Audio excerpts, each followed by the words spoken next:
Bom, e já vamos trazer aqui no nosso debate o nosso primeiro assunto, essa pesquisa inédita, né, que chega, e o comandante do Exército, o general Tomás Miguel Ribeiro Paiva, iniciou uma ofensiva institucional para afastar as Forças Armadas de influências e recuperar o prestígio perdido após episódios como a tentativa dos golpes do dia 8 de janeiro.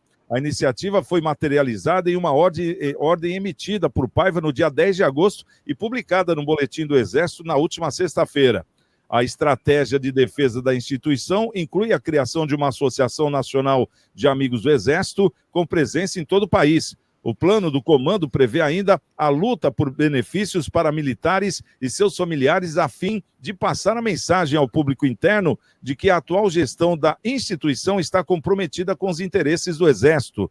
Tomás criou um grupo de trabalho com a participação de coronéis e generais para obter mais recursos para os sistemas de saúde e de colégios militares e para moradias de famílias de militares, além de ações que contribuam para fortalecer a imagem e a reputação da força.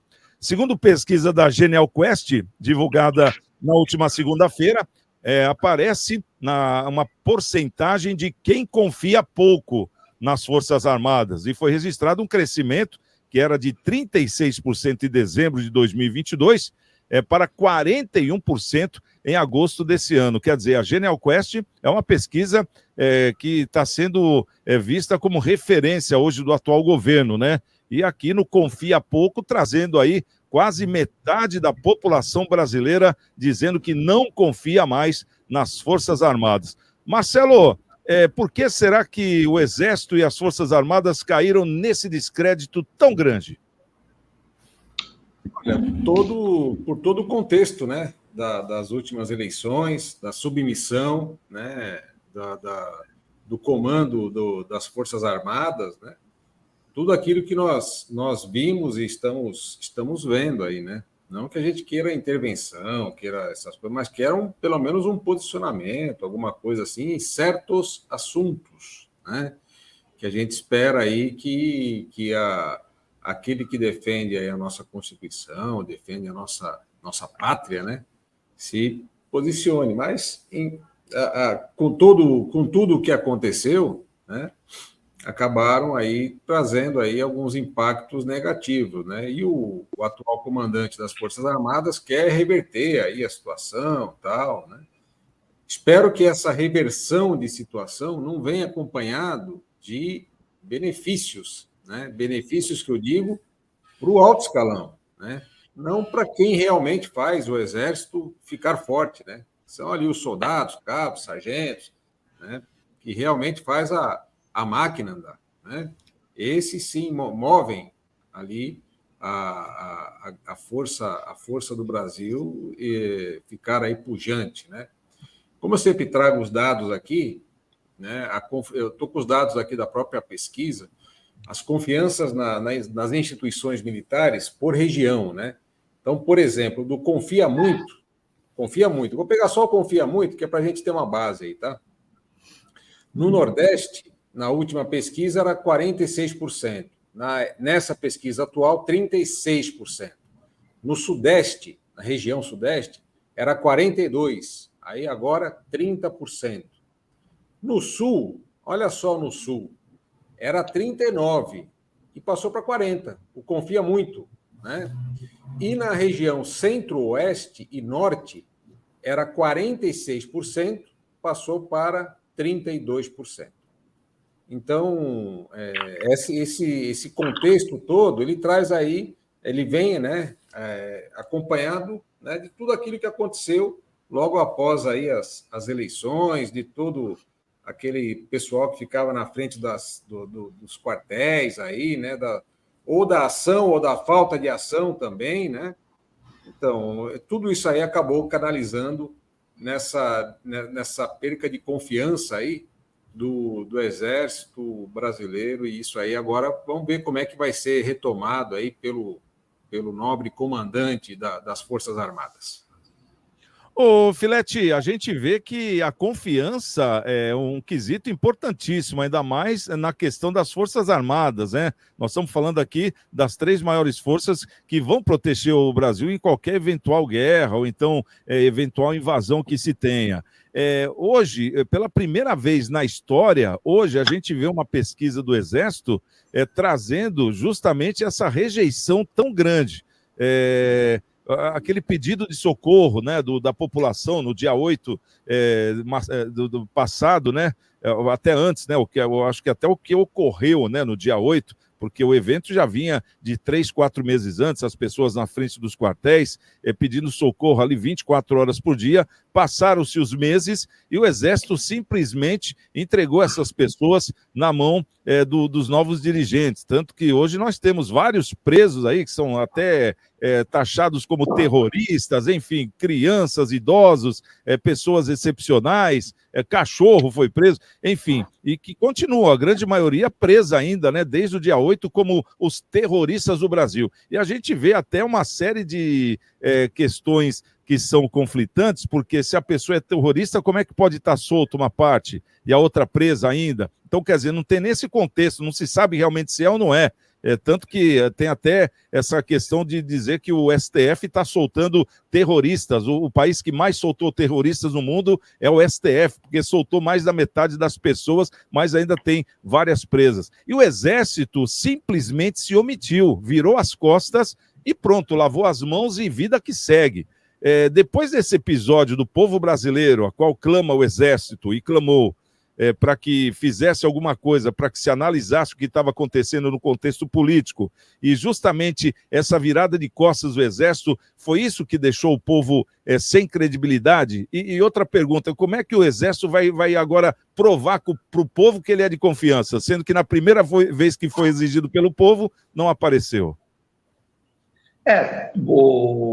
Santiago, existem instituições, né, que perderam um pouco da confiança com o tempo, né? Eu vou citar o Correio, né? O Correio, se você visse o Correio de 15 anos atrás, e o Marcelo e o Edivaldo, a qual eu já cumprimento eles, porque eu fui o primeiro apresentado, não tive a oportunidade, é um prazer fazer o programa com eles, eles vão lembrar que e assim que o nosso telespectador, vão lembrar que o Correio tinha uma credibilidade incrível, né? Hoje você põe uma carta no Correio, e não estou falando que a instituição está arruinada, estou dizendo que põe uma carta no Correio de Santos para Santos, demora 8 dias para chegar. Você põe uma carta de Santos para São Vicente e demora 10 dias para chegar. E vocês sabem disso, né? Talvez não todas, mas eu já peguei carta de administração de Santos para São Vicente que demorou 12 dias para chegar. Então, se puser um jabuti e andando em linha reta, ele vai chegar antes da carta, né? Então, fica muito difícil, né? Mas é uma empresa que tem credibilidade, lógico que o Correio tem credibilidade, mas caiu a credibilidade durante os anos, né? Ainda temos algumas correspondências mais caras, né? Que você pode colocar que chegam bem mais rápido e com mais uma garantia, né? Ainda existe uma garantia de entrega dos Correios e tal. Só que existe uma perda de credibilidade, porque muitas pessoas recebem contas, condomínios, tal, em atraso, porque o cara põe 5 dias lá e não chega aqui em 5 dias, né?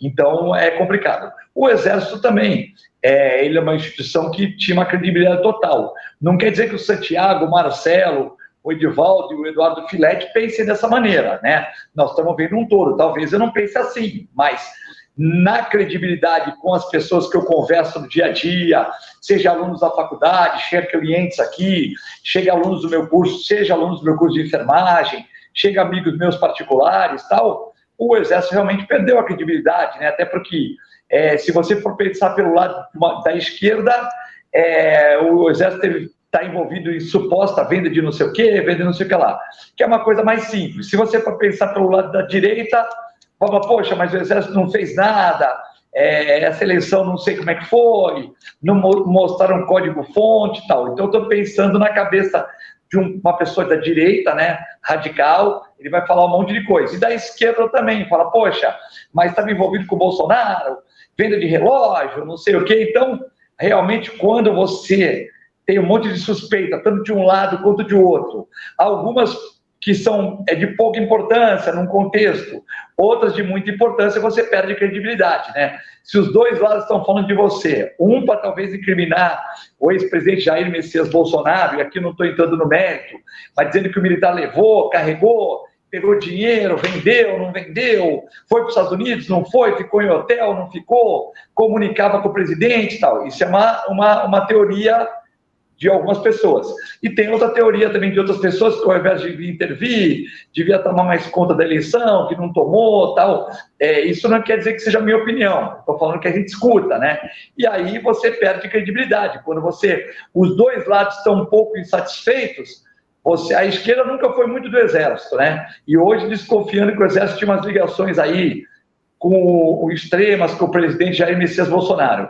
A direita, que é mais a favor do Exército, ficou talvez decepcionada com alguma atitude que pensava que o Exército poderia tomar, e o Exército, por alguma coisa, por alguma razão, pela democracia, não tomou, né? Então, nenhum dos lados ficou satisfeito. Quando nenhum dos lados fica satisfeito com você, fica difícil, né? Fica realmente difícil e há uma perda de credibilidade. Deixando bem claro que não é a opinião do Santiago, do Edivaldo e do Marcelo. Apenas estamos comentando um ato jornalístico, né?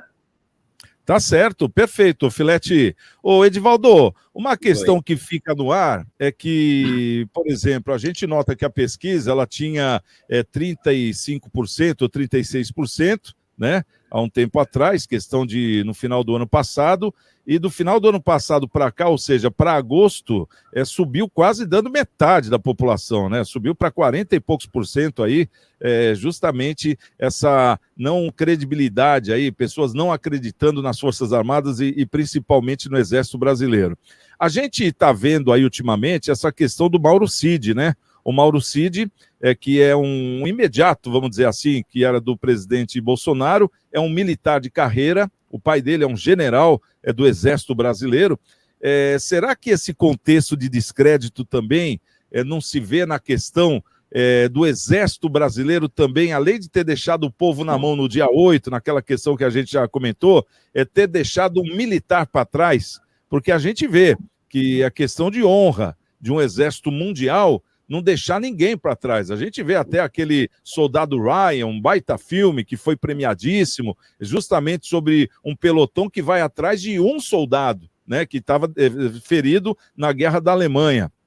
E eles foram resgatar o soldado, enfim, é uma questão de honra, né? Não é uma questão de conta. Pô, vai mandar um pelotão para pegar um, e se o cara não estiver vivo, aí pode morrer o pelotão, mas é aquela questão de honra. E hoje a gente vê que o próprio Exército tem já, assisto de muito tempo para cá, desde a sua fundação, a sua própria legislação, ou seja, tem lá o seu STF, que é o SMTF, né? Que é o Supremo Militar, militar, né, em comparação ao nosso Supremo Tribunal Federal, e também tem essa tradição de nunca deixar, no caso, um militar para trás. Como a gente vê muitas vezes policiais que são militares se envolvendo aí em escândalos, enfim, é o Exército que pega ele fica preso numa prisão do militar, ele é julgado no contexto militar, ele não é julgado no contexto civil. E a gente vê que o Mauro Cid está sendo julgado no contexto civil, né? Sendo que o próprio Exército tem a sua lei, o seu STF, e está deixando justamente um soldado para trás, vamos dizer assim, um militar para trás. Será que isso é o que, vamos dizer assim, psicologicamente ou notoriamente as pessoas estão notando, por isso que a pesquisa cresceu? Olha, eu particularmente, eu não acredito nessa pesquisa, eu vou argumentar agora, tá? Até porque esse nosso glorioso Exército de Caxias, que provavelmente deve estar se remexendo no seu caixão, né, por conta da política que entrou dentro das instituições e está dando o que a gente está vendo aí. Por que eu não acredito nesses percentuais? Tá? Nós estamos claramente em um governo comunista. O presidente se declara comunista, ele não vê problema nenhum. Eu, particularmente, também não vejo problema nenhum, porque se foi a maioria, né, se foi a decisão soberana da população, que seja então vamos passar por um regime comunista, né? Afinal de contas, foi a decisão das urnas que decidiu isso. Tá? Então, eu não acredito por quê? Porque este atual governo, ele sempre se intitulou vítima da ditadura. E a ditadura foi, segundo eles, mantida por quem? Pelas Forças Armadas. Então, para mim, esse percentual é muito lá em cima, de rejeição é muito lá em cima, quase 100%. Tá? Porque os brasileiros que, de repente, recorreram, né, buscaram um conhecimento e chegaram a um conhecimento que o Exército, né, na situação em que passamos, aliás, ele era ali a questão de moderador da situação. Né? O que só exigíamos era isso, o que o povo exigia era apenas isso. E, de repente, a gente vê o povo abandonado, brasileiros sendo presos, né, tidos como terroristas, não é?